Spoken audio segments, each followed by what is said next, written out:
Ήρθε η ώρα να φύγω από τον Άγιο Νικόλαο, εδώ από τα βορεινά.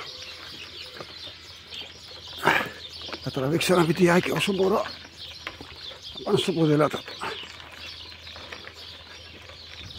Εκεί η κυρία που φώναζε, δεν ξέρω τι στο καλό έχει πάθει. Λίγο χελικόδρομο τη φορά.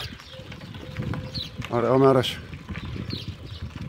Θα πάω προς τα κάτω να δω τους ανθρώπους από την Ουκρανία.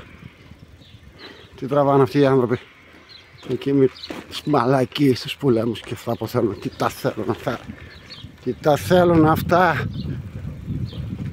Δεν υπάρχει ποιος έχει δίκιο, ποιος δεν έχει άδικο στον πόλεμο.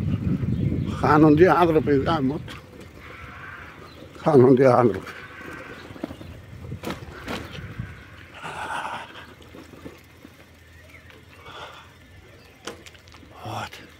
Την Ουκρανία λέει είναι. Μαζεύτηκαν οι άνθρωποι εδώ σε αυτό το δέντρο που βγάζει το υγρό.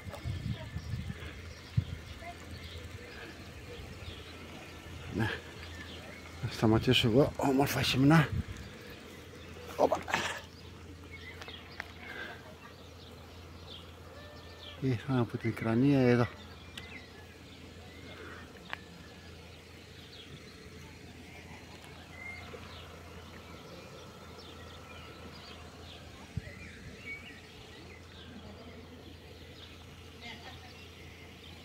Μάλιστα.